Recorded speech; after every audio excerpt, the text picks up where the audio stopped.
करते हैं अगली खबर का। 20 नवंबर को कानपुर में एक हादसा होता है। 153 लोग मारे जाते हैं। जांच कमेटी बनती है, लेकिन जांच में कुछ नहीं निकलता और हादसे पर बात खत्म हो जाती है। लेकिन अब जो सच आपके सामने आने वाला है वो हिंदुस्तान की खुफिया एजेंसियों और रेल हादसे पर बनी जांच कमेटी की पोल खोल कर रख देगा। क्योंकि कराची से बैठकर दाऊद ने कानपुर में ट्रेन उड़वा दी और यहां इसे सिर्फ हादसा लोग समझते रहे। 20 नवंबर 2016 पुखराया कानपुर। 48 दिन पहले एक रेल डीरेल हो जाती है और फिर मचती है चीख पुकार।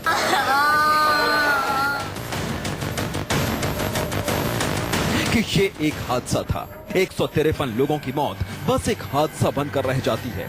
चीख पुकार एक हादसा बन जाती है। लेकिन जो सच हम आपको बताने जा रहे हैं वो आपके पैरों तले जमीन खिसका देगा। 153 लोगों की मौत हादसा नहीं थी।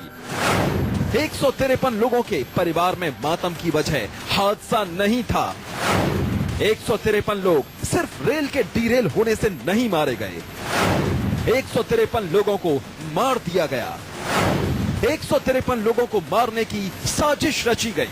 दाऊद के जरिए आईएसआई की नई साजिश, यह एक नए तरीके का टेरर कनेक्शन सामने आया है, जहां ना आईएसआई सामने है और ना ही अंडरवर्ल्ड डॉन दाऊद इब्राहिम। लेकिन खेल उन्हीं का है। इस बार जिन मोहरों का इस्तेमाल किया गया है उनका संबंध दूर दूर तक आतंक की दुनिया से नहीं है। महज 2 से 4 लाख रुपए में 147 बेगुनाह की जान का चले जाना। दाऊद अब उसी रास्ते पर है जैसा कि वो अंडरवर्ल्ड डॉन दाऊद इब्राहिम मुंबई पर राज करता था।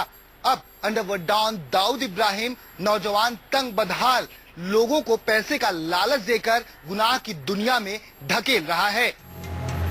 कानपुर के पुखराया के पास इंदौर पटना एक्सप्रेस एक ऐसी साजिश का शिकार हुई जिसके बारे में दूर दूर तक हिंदुस्तान की खुफिया एजेंसियों को भनक तक नहीं लगी।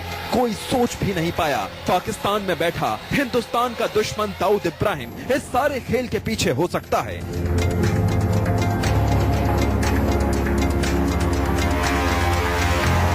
लेकिन किस्मत से पुलिस के हाथ ऐसा सुराग लगा जिससे इसकी तस्दीक हुई कि दाऊद ने कराची में बैठकर कानपुर की रेल उड़ा दी थी।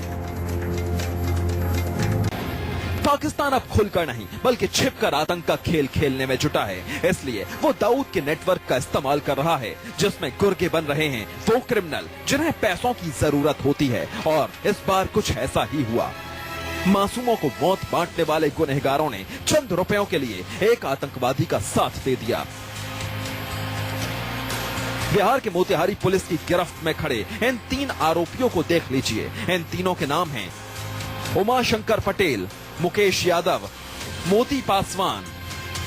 दरअसल मोतिहारी पुलिस को इन तीनों की तलाश एक मर्डर केस में थी। पुलिस के हाथ ये लगे तो कुछ और खुलासे होते चले गए, जिसमें सबसे पहले इन्होंने 1 अक्टूबर तक सीतामढ़ी रक्सौल रूट पर घोड़ा शहर रेलवे ट्रैक पर बम प्लांट करने की बात कबूली। गनीमत ये रही कि आईईडी का कनेक्शन नहीं हो पाया और आसपास के नौजवानों ने एक बड़ी साजिश को नाकाम कर दिया। कैसे, कहाँ पे लगाया गया था बम? जी बम यहीं पर रखा हुआ था और इससे तार नीचे से जो वायर होता है ना, वो यहाँ से एक नीचे और एक ऊपर से ले गए थे वो नीचे। और उधर से जो सुबह में हम लोग आते हैं ना, यहाँ पे भाट से उसको तोपा गया हुआ था घास से। और उसके तोपने के बाद में आदमी यहाँ पे देखा कि क्या चीज़ है। देखा तो उस कुकर में 5 लीटर के कुकर में वहाँ पे बम रखा हुआ था। और उसके बाद उधर से आने वाली ट्रेन खोजी, रक्सौल से आने वाली ट्रेन थी, उसको रोका गया। और रोकने के बाद वहाँ से फिर ड्राइवर को लेकर आया गया और यहाँ पे दिखाने के बाद फिर गाड़ी वहाँ से बैक कर गया। घोड़ासर के पास तो साजिश नाकाम हो चुकी थी, लेकिन कराची में बैठे दाऊद ने खेल शुरू कर दिया था। इसमें अगला निशाना बनी इंदौर पटना एक्सप्रेस। इस बार साजिश कामयाब हुई और 153 लोग मारे गए। इस साजिश में भी गिरफ्त में आया मोती पासवान शामिल था, जिसने पुलिस को दाऊद के ट्रेन टेरर के बारे में बताया था। नेपाल पुलिस से हम लोग संपर्क कर रहे हैं, जिसमें इन लोगों के जो ब्रह्म बेवरेज की चौधरी है, इसका संपर्क जो है नेपाल और दुबई और अन्य स्थानों से भी होने के बारे में जानकारी हम लोग को प्राप्त हुई है, जिस संबंध में डॉक्यूमेंट्री एविडेंस हम लोग प्राप्त कर रहे हैं। और इस संबंध में जो अन्य एजेंसीज हैं, एटीएस है, खुफिया एजेंसियां हैं, उनसे हम लोग जो है जानकारी और अधिक प्राप्त कर रहे हैं, जिसके आधार पर जो आगे जो इसमें और भी उद्घाटन किया जाए। दाऊद के इशारे पर सारा खेल चलता रहता और जांच एजेंसियां इस खेल को एक हादसा समझती रहती अगर मोतिहारी पुलिस के हाथ ये आरोपी नहीं लगते और ये आरोपी भी अपने 2 साथियों को नहीं मारते। कानपुर से आनंद तिवारी के साथ अमिताभ ओझा, मोतिहारी, न्यूज़ 24। हम बात कर रहे हैं किस तरह से दाऊद ने ट्रेन उड़ा दी है, लेकिन बात यहीं खत्म नहीं होती।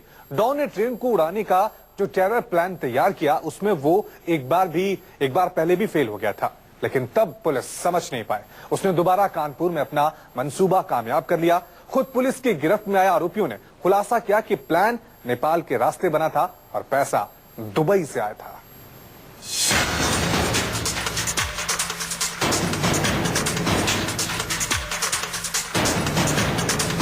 कानपुर रेल हादसे का सीधा कनेक्शन दाऊद से जुड़ता नजर आ रहा है और इसकी साजिश वाया दुबई नेपाल रची गई और पैसा भी इसी रूट से आया। कराची में आईएसआई के इशारे पर दाऊद ने प्लान तैयार किया और फिर दुबई में अपने गुर्गे यानी शमशुल होदा को इसे अंजाम देने को कहा, जिसके लिए नेपाल में कारोबारी ब्रिज किशोर गिरी को पैसा पहुंचाया, जिसके कहने पर कानपुर में पटरी पर बम प्लांट किया गया। मोती पासवान सिर्फ एक मोहरा है। उसे नेपाल के एक कारोबारी से पैसे मिले थे जो हवाला के जरिए शमशुल होदा ने दुबई से भिजवाए थे। अब जांच का दायरा सिर्फ दुबई नहीं बल्कि कराची तक जा पहुंचा है, जहां रहता है आतंक का आका दाऊद इब्राहिम। दाऊद के कई गुर्गों में शमशुल होदा भी एक है। कहीं ऐसा तो नहीं कि दाऊद ने ही तबाही की है, पूरी साजिश रची थी। शमशुल होदा, जिसका नाम पहले भी आईएसआई के लिए काम करने वालों की लिस्ट में शामिल है और इससे भी आगे वो दुबई में रहकर दाऊद के लिए हवाला का काम भी देखता है। खुफिया एजेंसियों की सख्ती के बाद आईएसआई ऐसे प्लान पर काम कर रही थी जिसमें उसका सीधा नाम न आए, इसलिए कानपुर हादसे के बाद किसी भी आतंकी संगठन ने इसकी जिम्मेदारी नहीं ली थी। कानपुर में दाऊद के मंसूबे तो कामयाब हो गए थे, लेकिन ठीक 50 दिन पहले सीतामढ़ी रक्सौल रूट पर घोड़शहर के पास ऐसा न हो सका। इस काम के लिए नेपाल के कारोबारी ब्रिज किशोर गिरी से डील 20 लाख में हुई थी, जिसने आगे इस काम के लिए उमा शंकर, मुकेश यादव और मोती पासवान को पैसे दिए थे, जिन्होंने ये काम अरुण राम और दीपक राम को सौंपा था। पैसे लेकर काम नहीं किए जाने पर इन तीनों ने ही नेपाल के जंगल में अरुण और दीपक को मार दिया था। आईएसआई ने इलाके में जो अपना स्लीपर सेल तैयार किया है उसमें ज्यादातर वैसे लोगों को रखा है जो इस इलाके में नक्सली आंदोलनों से भी जुड़े रहे हैं और बम बनाने में माहिर समझे जाते रहे हैं। दीपक राम, अरुण राम और मोती पासवान ऐसे ही नाम हैं जो पहले में कई नक्सली संगठनों से भी जुड़े रहे थे और बम बनाने में काफी एक्सपर्ट समझे जाते थे। इसमें अरुण राम और दीपक राम की तो हत्या कर दी गई, लेकिन इसमें मोती पासवान ने इंदौर धमाकों में अपनी संलिप्तता स्वीकार की है।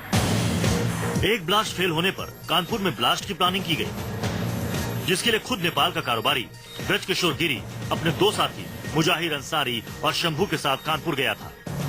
साथ में शमशुल होदा का भतीजा जियाउल हक और उसका साथी जुबैर थे। इसके अलावा 2 और लोग गजेंद्र शर्मा और राकेश यादव थे। इन सभी ने मिलकर इस साजिश को अंजाम दिया। इंदौर पटना एक्सप्रेस और सियालदह अजमेर एक्सप्रेस में हुई दुर्घटना के पीछे पाकिस्तानी खुफिया एजेंसी आईएसआई का हाथ था। यह खुलासा हुआ है नेपाल और मोतिहारी पुलिस के ज्वाइंट ऑपरेशन के दौरान। इस क्रम में पुलिस ने 5 लोगों को गिरफ्तार किया और जिनसे यह खुलासा हुआ है कि इंदौर पटना एक्सप्रेस के पीछे आईएसआई ने किस तरीके से लोकल गिरोहों को ट्रेनिंग देकर इस पूरी वारदात को अंजाम दिया था और इसके लिए 20 लाख रुपए की बड़ी रकम दी गई थी। नेपाल से 3, रक्सौल से 3, साथ ही दिल्ली और कानपुर से अब तक 2 गिरफ्तारी हो चुकी है, लेकिन पुलिस के मुताबिक अभी कई और गिरफ्तारी होनी बाकी है। यानी अंदाजा लगाया जा सकता है कि ये नेटवर्क कितना बड़ा है, जिसका जाल दुबई से लेकर नेपाल तक फैला है।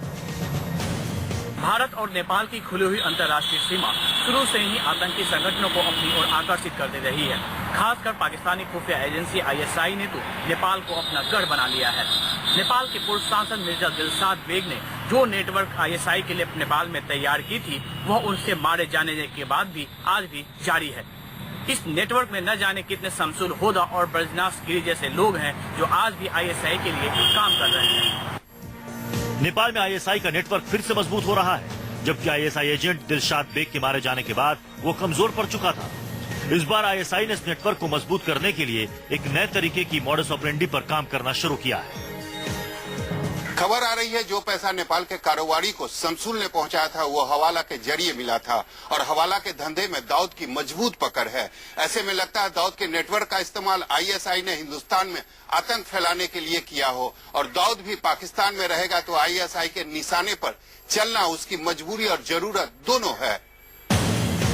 कानपुर रेल को डिरेल करने के लिए जो साजिश रची गई उसके लिए 20 लाख की डील हुई जो करीब 10 लोगों में बांटी गई, यानी एक आदमी के हिस्से में सिर्फ 2 लाख आए। सोचिए, सिर्फ 2 लाख के लिए 153 लोगों को जान से मार दिया गया और इस काम में उन छुटभैये टाइप के क्रिमिनल को शामिल किया गया जिन्हें पैसे की जरूरत रहती है और इस सब के पीछे दाऊद का दिमाग है। सोचिए कितना खौफनाक मंसूबा है और कितनी गहरी साजिश है जिसके तार बिहार, यूपी, महाराष्ट्र, मध्य प्रदेश से लेकर नेपाल और दुबई तक जुड़े हैं और रिमोट कंट्रोल कराची में दाऊद के पास। कानपुर से आनंद तिवारी के साथ अमिताभ ओझा, मोतिहारी, न्यूज़ 24।